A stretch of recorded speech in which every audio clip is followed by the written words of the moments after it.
कुत्ते का तो एक कुत्ते ने सत्यानाश कर ही दिया।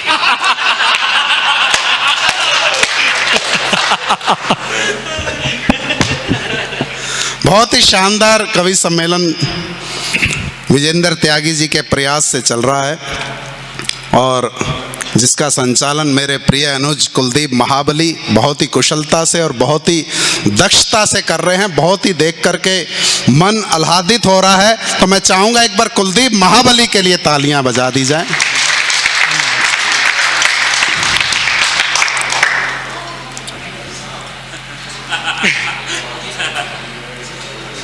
भाई साहब आगे गेट है।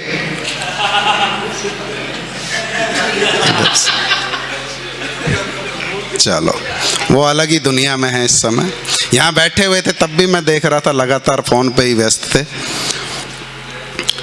क्योंकि इस तरह की गतिविधियों से अब जितने भी लोग बैठे हुए हैं वो बैठे रहें, बीच में कोई ना जाए,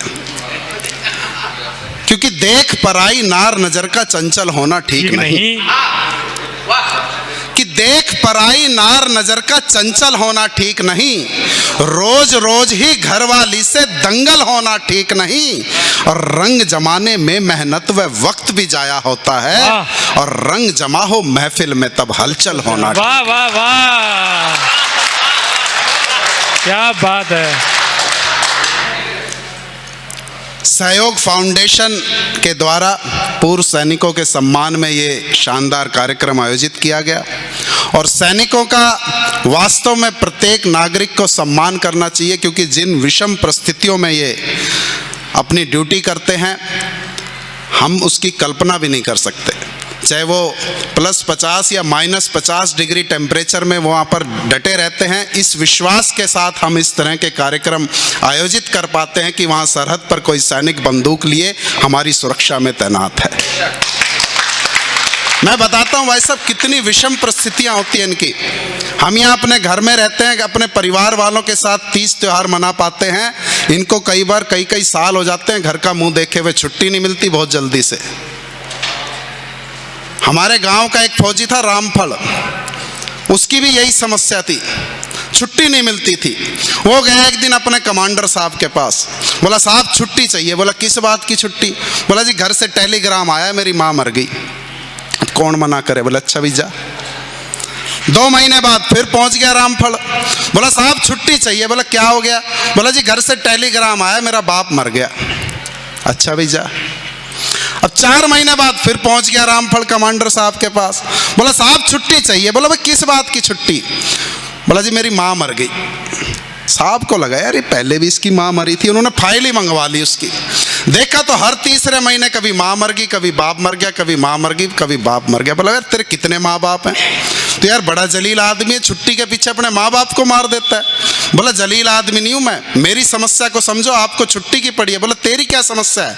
बोला जी देखो सही सही बता रहा हूँ, सबसे पहले मरी थी मेरी माँ, तो मेरे बाप ने कर ली दूसरी शादी,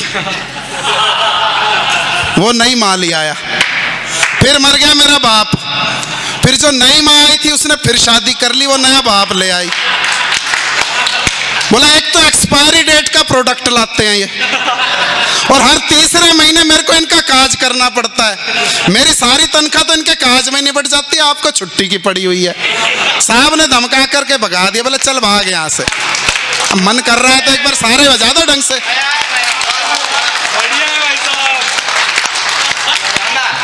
पर अपना रामफल को तो उसको तो छुट्टी चाहिए जी। कुछ दिनों बाद फिर पहुंच गया साहब के पास, बोला साहब छुट्टी चाहिए। बोला किस बात की छुट्टी? बोला बहुत जरूरी काम है। साहब बोले तेरे को छुट्टी नहीं मिलेगी, तू 2 नंबर का आदमी है। वो पैरों में लेट गया साहब के, बोला साहब छुट्टी चाहिए। साहब ने सोचा चलो इसकी थोड़ी खिंचाई की जाए।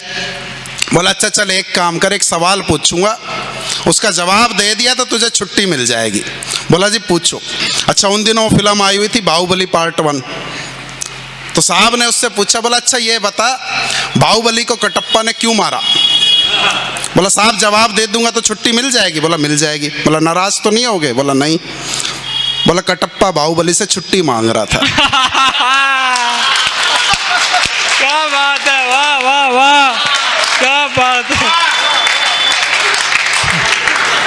जबरदस्त है यार। तो रामफल लेकर छुट्टी की दरखास्त एक दिन सुबह सुबह जा पहुंचा साहब के पास।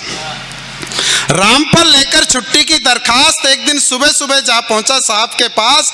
बोला साहब कल ही आइए, घर से चिट्ठी, जरूरी काम है, मुझे चाहिए 10 दिनों की छुट्टी। और अब तक साहब भी हो चुके थे पूरे होशियार, छुट्टी के लिए किया नहीं बिल्कुल इनकार। बोले रामफल खुशी खुशी छुट्टी पर जाओ, परंतु एक शर्त है, कल सुबह होने से पहले बॉर्डर पार करके पाकिस्तानी फौज का एक टैंक लेकर आओ। ये वीर रस चिंगाड़ रहे थे, मैं दिखाता हूं असली वीर रस। स्वागत है भाई साहब। बोले पर एक शर्त है, कल सुबह होने से पहले बॉर्डर पार करके पाकिस्तानी फौज का एक टैंक लेकर आओ। और अब अपना रामफल भी कम नहीं था कलाकार, सुबह होने तक का तो बिल्कुल नहीं किया इंतजार। शाम होते होते पट्टे ने कमाल कर दिया, साहब के दफ्तर के आगे पाकिस्तानी फौज का लाकर एक टैंक धर दिया। वाह क्या बात है। अब टैंक देखकर साहब हुए हैरान। बोले भाई रामफल आज तुझे गया मेहमान, जहां दिन के उजाले में बॉर्डर पर परिंदे तक डरते हैं भरते हुए परवाज, नहीं चली कोई गोली और नहीं सुनी बम की आवाज, और तू तो दिन दहाड़े ही पाकिस्तान का पूरा टैंक उठा लाया। क्या ये है कोई जादू या फिर कोई माया? बोला क्या ये है कोई जादू या फिर कोई माया? रामफल बोला साहब ना तो ये कोई जादू और ना ही कोई माया है, दरअसल एक पाकिस्तानी फौजी ने अपना पुराना कर्ज चुकाया। क्या साहब बोले क्या बकवास करते हो, खुलकर बताओ, ये कर्जे वर्जे की पहली हमसे ना बुझाओ। रामफल बोला साहब सीधी सी है बात। रामफल बोला साहब सीधी सी है बात, बॉर्डर के उस पार भी ऐसे ही है हालात। क्या बात। रामफल बोला साहब सीधी सी है बात, बॉर्डर के उस पार भी ऐसे ही हालात। उनके सांप पर भी छाई हुई थी खुमारी, या यूं समझ लो कि आपके जैसी ही थी बीमारी। पिछले ही महीने सुलेमान को छुट्टी देने के बदले उनके साहब ने भी भारत का एक टैंक लाने की शर्त अड़ा दी थी, और उसकी मजबूरी समझकर हमने अपना एक टैंक देकर उसकी बिगड़ी बात बना दी। क्या बात है। और आज जब मैंने उसे अपना दर्द सुनाया तो उसने भी अपना एक टैंक पहुंचाकर अपना पुराना कर्ज चुकाया। वाह। सुनते ही साहब की आंखें हो गई गुस्से से लाल। बोले रामफल क्या दुश्मनों से मिली भगत का तुमको बिल्कुल नहीं मलाल?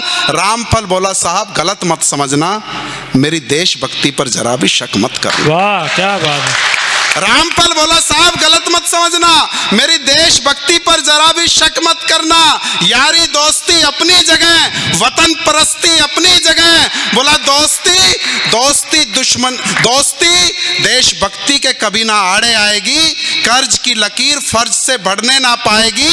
यारी में अगर मांगा दूध तो खीर देंगे, और मांग लिया कश्मीर तो फिर चीर देंगे। हाय क्या बात है। वाह वाह वाह क्या बात है दादा, वाह बहुत अच्छे।